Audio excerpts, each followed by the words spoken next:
سیدنا صدیق اکبر نے بھی یہی وصیت کی تھی کہ میرا جنازہ پڑھ کے پھر حضور کے سامنے لے جانا اور سلام عرض کرنا۔ حضرت انس سے بھی روایت، حضرت علی سے بھی روایت ہے، حضرت صدیق اکبر کی وصیت تھی حضور کے پاس لے جانا اور حضور سے اجازت مانگنا، اجازت مل جائے تو قدموں میں دفن کر دینا ورنہ جنت البقیع میں۔ تو حضرت علی المرتضیٰ اور حضرت انس روایت کرتے ہیں کہ ایسا ہی ہوا کہ ہم نے جنازہ اٹھایا، پڑھا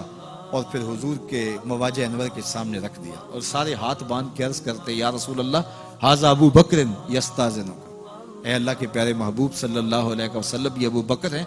آپ سے اجازت طلب کرتے ہیں، آپ کی قربت میں دفن ہونے کا شوق ہے، ہمیں کیا حکم ہے؟ تو اس وقت حجرہ عائشہ تھا، یہ گنبد خضرا نہیں بنا ہوا تھا، صرف حجرہ تھا، اس کو تالا لگا تھا، چابی حضرت عائشہ کے پاس ہوا کرتی تھی رضی اللہ تعالی عنہ،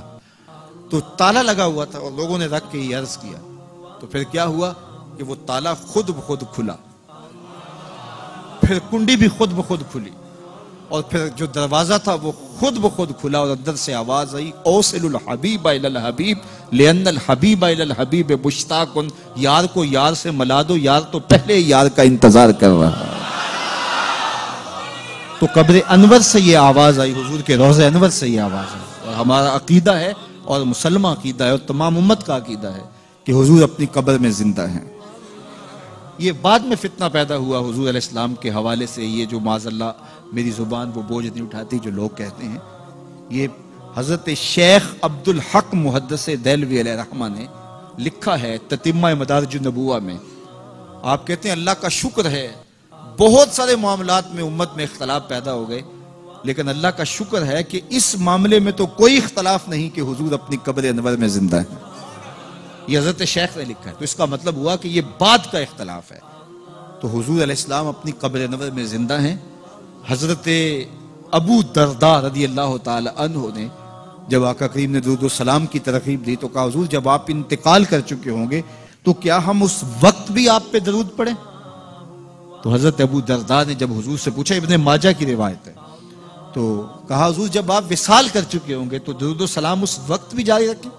تو آقا کریم علیہ السلام نے ارشاد فرمایا انما حرم علی الارض ان تاکل اجساد الانبیاء فنبی اللہ حی یرزق، فرمایا ہاں بعد میں بھی میرے پر درود جاری رکھنا، اللہ نے مٹی پہ حرام کر دیا ہے کہ وہ نبیوں کے جسم کو کھائے، نبی قبروں میں زندہ ہوتے ہیں ان کو رزق دیا جاتا ہے۔